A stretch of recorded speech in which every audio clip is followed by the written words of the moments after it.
think it's fair to say that the UK property market can be volatile and unpredictable, so I'm really looking forward to the next speaker, Kate Faulkner, who's going to talk about a UK property market forecast. Now, Kate's not going to come up, she's going to stand down there, I think, Kate, so... But if I can have the clicker. Of course you can. Thank you. Good afternoon, everybody. Well, the good news is I'm presenting on my favourite subject, so we'll be quite jolly from that perspective. The bad news is I get very excited about statistics, so we've got 24 slides in 20 minutes. However, ask me any questions, challenge me. I don't believe the stats are up there.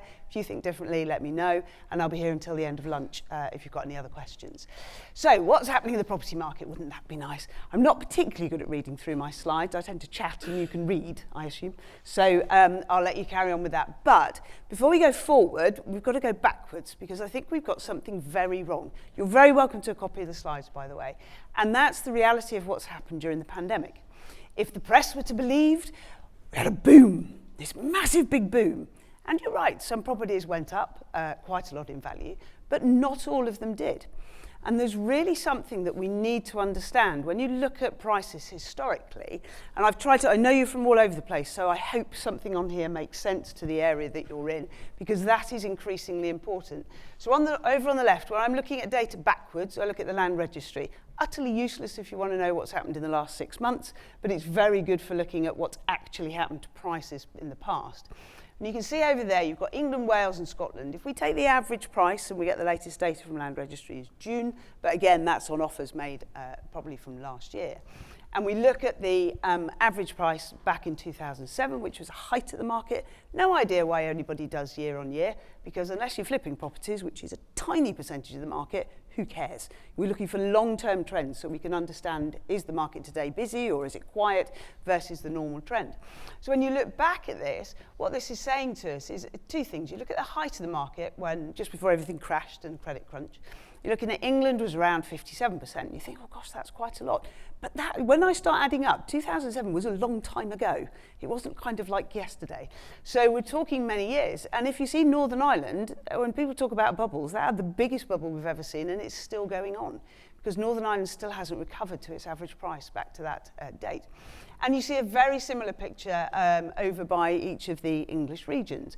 But you look at that and you think, Kate, you're bonkers if we didn't have like a boom. Look at those price increases. Does anybody know what the inflation is from 2007 today?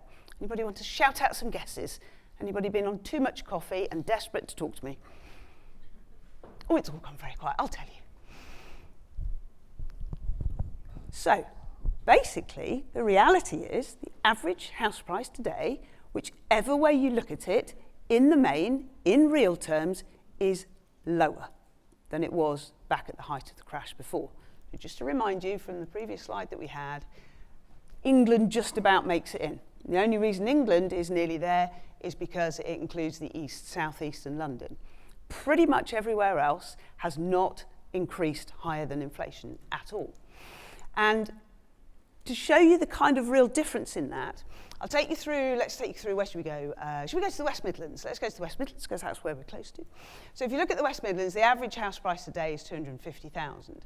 But if you take the average house price back in February 20 before the pandemic hit, and you then look at, well, 2005, and if you ask me a question why I only go back to 2005, I will explain that then. You can see that the average increase versus over 3% annual average inflation in the West Midlands, that was at 2.5%. So up until the pandemic, most areas were underperforming against inflation, let alone their long-term average. If you look at something like Nationwide taking prices back to the 80s, where property is expected to increase much more than inflation at sort of 2% each year. And then if you look at the West Midlands, suddenly you take it 1 year later and that's jumped to 3%. That's every single year if you smooth it out. And then it jumped again the following year. So from my perspective, we've got it a little wrong. There wasn't necessarily a boom. And that's important because if you haven't had a boom, what can't you have? A crash, exactly. So might be my Michael Fish moment, who knows, we'll find out soon. But the really important thing to understand, and this has been happening since the credit crunch, but it has been exaggerated through the pandemic. And we do the city analysis. So on here we've got, there we go, let's go back to Birmingham. So you can have a little look at Birmingham. And its average price increases that it's had. Even somewhere like Birmingham, which is quite a sort of, big, important city, hasn't necessarily seen house prices, on average, move in line with inflation. And that means for the over 50% of homes that are owned outright, people have lost money, not made it. It's all relative, but it's a really interesting. But the other thing with this is it doesn't matter what you hear in the media, because they'll only talk about big averages to get the audience. What matters is what's happening in your local market today. You can, when I talk to surveyors at the moment, I'm told there's 3 things going on. Oh, we're doing all right, actually. Not booming. Or they'll go, just surviving, or it's dead in the water. And that can be of neighbouring areas. So it's really important to keep going with talk about your local market. The other thing we're seeing is a vast difference between the flat inflation and house inflation. And what did go up and what did boom to some extent were houses. But if you think about it, of course they could, because people buying houses typically have the equity to do so. First-time buyers who tend to buy flats held back because they're restricted on how much they can earn, how much they can borrow, on mortgage. So when everybody's saying, oh, it's terrible during the pandemic, first-time buyers, they can't afford to buy. Well, they hardly saw any flat inflation at all. And their inflation, in actual fact, was about 3% a year versus houses, which could have been 20% plus. So it's really important that as professionals, we ignore all of the rubbish that we're being told, because all that matters is what's happening in Birmingham, what's happening to flats in Birmingham, what's happening in areas in Birmingham. I was born in Dudley. I'm allowed to say that because I was born in Dudley with a reasonable Brummie accent. And then what's happening in, where's a posh place in, I never knew a posh place in Birmingham. There we go, fantastic. Solihull, that's reasonably posh, isn't it? These are, yeah. So it's really important that we understand that, and we tell everybody, tell friends and family, ignore what's happening, what you're hearing on the news. We've got to find out what's happening in our local market. Now, transactions for us are far more important typically than prices, because at the end of the day, that's what drives business and that's what gets people to move. This is easier because it's just one slide. Basically, they went nuts. That's it. Everybody, remember in the sort of lockdown, we were all terribly scared and worried and stuff, and everybody went, oh, the house prices are going to fall, we're going to do half the transactions, and everybody went, actually, we're really fed up at home. Thanks very much. We're all moving. We don't care what you lot are telling us. We're off. And suddenly we jumped from our average 1.2 million, and we did nearly 1.6 million homes transactions in 21. Astonishing when you consider that was from a perspective of nobody could go anywhere throughout that year. It was really astonishing, particularly for our removal guys, who nobody ever mentions in my industry, because they couldn't abide by the rules. You can't take a large chest of drawers downstairs with full protective equipment from. But they did it, they agreed to go and do it, and we hopefully moved a lot of people safely. So, and what you'll also see with that is we do have boom and busts in our market, which is why it's a very difficult market to work in. You're either too busy to be able to make investments or change things, or you actually aren't busy enough and you haven't got enough money to invest in the future. It's a tough market to work in. So with that as a background, I'll tell you a little bit about what we've seen this year. And you'll have your own experience as well. We had a lot of bad news, but interestingly, we've had more good news for this year. And we don't quite know how it'll pan out. We're sort of teetering on the edge a little bit at the moment. But of course, bank base rates, hopefully, does anybody know if they've gone up? Yes! For once, I was right. I'm very happy about that. So that's good news. Good news for the mortgage lenders. Hopefully, all the mortgage lenders are competing. They've got plenty of money, by the way. So watch the space to see what happens. But of course, we've got a lot of fixed rate mortgages. There are some very scary figures out there, and I'll show you a little slide that you'll be amazed at when you actually look in detail about the impact of the mortgages. Amateur landlords are actually the most at risk. And people are overextended second steppers. Of course, we've got the inflation that's been high, possible recession. The stats don't seem to know what they're doing recession-wise. We're in 1 month, out the next. And we have an election. And the difficulty with that is that tends to refocus everybody's minds away from things that I want them to do from a housing perspective.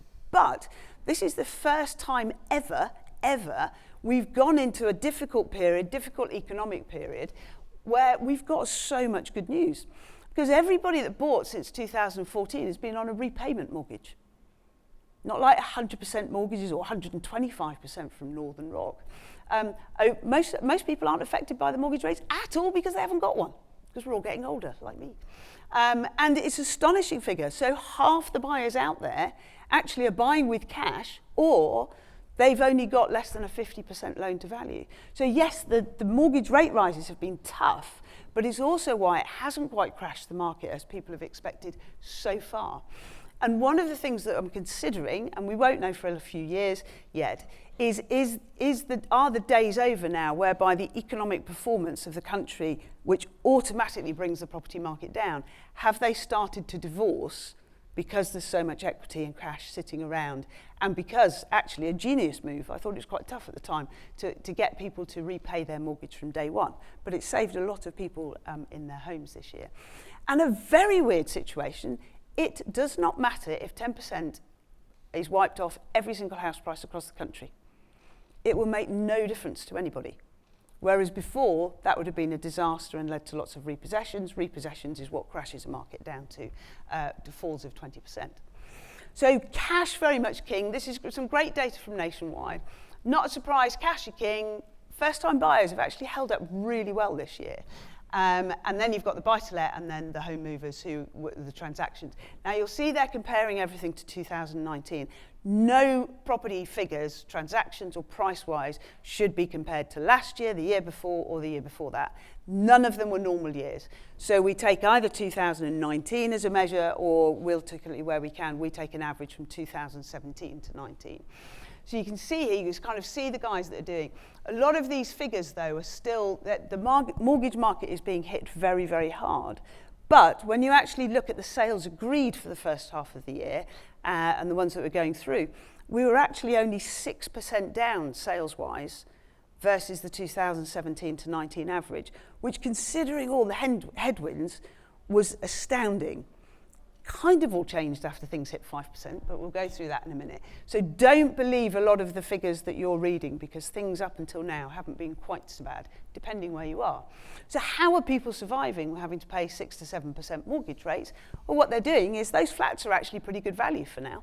People in London are going, do you know what, I'm not even going to move out to a house in Brighton now, I'm going to stay here in London, better value, and I don't have to commute. So they've started to improve some of the prices in that area. And what they're doing is they're going for less, they're still buying, going for less expensive properties, and as I said, flats have come back. So things do go in waves in our market, and that's what we're seeing. Now, this is fascinating, so I'm slightly going to go, because this has kind of got nothing to do with our day jobs, but Savills did this amazing work, which you can go and have a look, on, well, how on earth are people going to survive just over 1% mortgage and then move to a 5.5% or even 6% mortgage? Well, this is how. So what they've done is they've done an analysis on 2-year fixed, analysis on 5-year fixed. And I'll give you the sort of end story. If you're on a 5-year fix, so you fixed 5 years ago, actually, you should be pretty okay today. It will make a difference, but not the percentage. The percentage that you'll be paying mortgage is about the same, providing your average, of course. And the impact is, it is about $4,500 a year. That feels a lot, that sounds a lot, and suddenly if you've got to do it in one go, it is. But it only moves people from 15% of their salary to having to pay over 20%. So it is potentially doable. And that's because they were stress tested, a lot of them at 6 to 7% mortgage rates. We've seen earnings rise the last 2 years like we've never seen them before, certainly that. They'll have paid down their mortgage because it's on repayment, so they won't owe as much. And they should have a better loan to value as well, because if their price has improved. So the mortgage stuff sounds scary, and it is, but it is doable for quite a lot of people. The biggest people, as I say, stuck are landlords that have over-leveraged and second steppers. And really in this year, we were kind of doing okay versus expectations up until rates hit 5%. The reason it's a problem they go over that is because those stress tests of 6 to 7%, well, guess what the mortgage rates are? They're suddenly a little higher. So now we've started to lose the first-time buyers that were holding up the market and driving it forward, which we hadn't expected in the past. But that's all lovely from an average perspective, but we have spoken before about the data, and hopefully you can find somewhere on here that's relevant to you. It does depend on where you are. If you're in the northeast, typically happy days. That market is, I thought someone was putting their hands up there to go, woohoo, that's me, but I think you were just stretching. If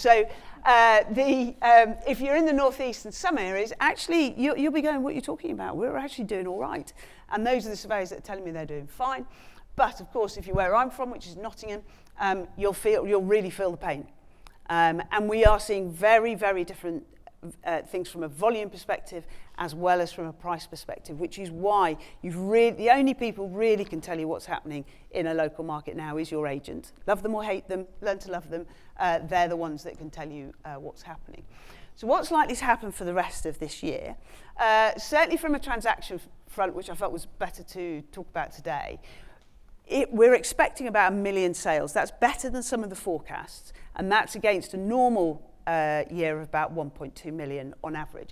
But considering everything that's going on, that is still an incredible number to be getting through for all the challenges that are being thrown at us. However, and this is me doing some surmising on numbers, if that means that for the first half of the year to get to that million, we were only 7% down versus our normal 1.2, that does mean we're going to have a tough rest of the year.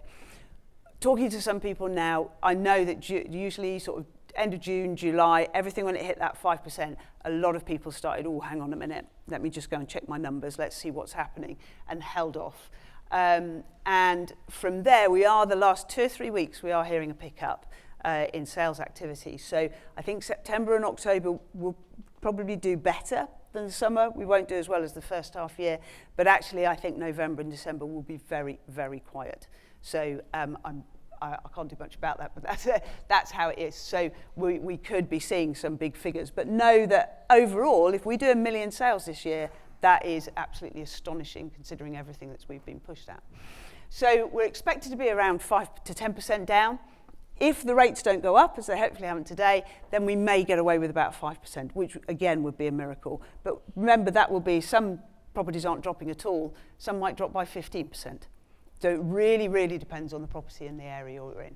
And I've mentioned the biggest losers on a few occasions. So where next for the market, we're going to have a pretty rough couple of years. It really depends on how fast that base rate starts coming down, because people still want to move. They still have babies, get divorced, get married, those kind of things. So those are the forecasts there from Savills, and also on Property Checklist you can find all of the forecasts, but I've just picked those up. So a bit cloudy, a bit gloomy for the next year or two, but we should then start picking up.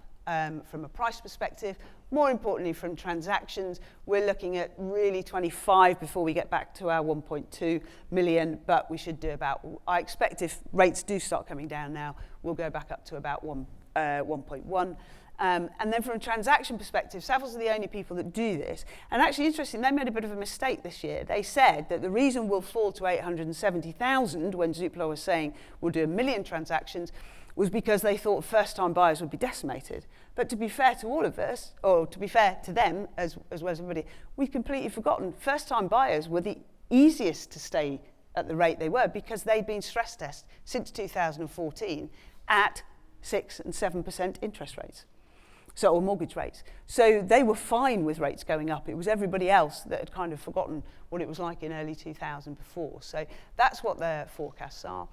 And of course, those loss of transactions is bad news. We want to get those back because they drive the economy and because people need to move. So, you know, when somebody moves, they spend a lot of money. They also spend on cars and holidays because they're also exhausted and they've got a nice home now, so they want to put a better car on the driveway. So we will have a little bit of a rough time until rates start coming back down. And the more we can get them to sort of the 4 or 5% level, the sooner the market will come back. So that's the kind of market forecast. I wear a different hat as well, which the PCA said it would be all right for me to kind of mention. So I look after a group called the Home Buying and Selling Group. Anybody here would like to really make home buying and selling easier? I've got 2 hands. There's only 3 of you. I'm sure there's more, and you're obviously just very tired. So I just wanted to let you know, we are going to put a paper out this, and I would love your feedback. We're not telling everybody we think we've cracked how to change the market now and how to change it into the future. So we're working with national trading standards. I don't know if you're aware, but there are rules coming in now on when a property is marketed, there will be certain information that it has to have from day one. And there will be fines coming in if it's not there. Some of those might affect you. We're getting more rules out in a few months. So we work very well with national trading standards. We've also identified something like 220 questions that a buyer, lender, surveyor may need to know the answer to before an offer is made on a property. And we are now working out how do we get all the robust answers that everybody can trust to that. And again, you might have some views on that, and we'd love to hear if we're missing something. I've just been talking to somebody with septic tanks, and he's got very excited because he can now influence the information that buyers need from his expertise. So one of the ways you can do it, if you're instructing if you're putting your property on the market or you know anybody, get a legal company and instruct them before or the day one of marketing. Just do it. I've always done it. It saves up to 8 weeks, if not more, on the buying and selling process. We can do things like that, and we want to get everybody moved till 1 o'clock in the afternoon. Again, our removal guys aren't getting home at night, don't know when they're going to be home, and it just makes life easier. So I'll put up some links there. If you've got the slides, we can show you a little bit more. And albeit that we've talked about prices and we've talked about all of the other issues that we've got today, the one thing I'd just leave you with, the biggest problem we have is stock. And I'm not sure that everybody realises we're 1 million homes short in the social sector. Those people on benefits are renting in the private sector, and that means there's less homes for sale, and that means there's less homes for other private tenants. And up until the last year or two, the private rented sector was absorbing all of that, all the people that needed to have a roof over their head, but because of the attack on landlords, they're now off, and partly because they're retiring. So we are now running out of homes so much in the private sector that for somebody on benefits, there's an amazing report in London done that something like if you want a decent property, there's less than 2% of listings are available for those on the capped local housing allowance. And I'm not sure that everybody's recognised we have this kind of asterisk heading to earth that we are genuinely running out of homes. So I just thought I'd leave you with that.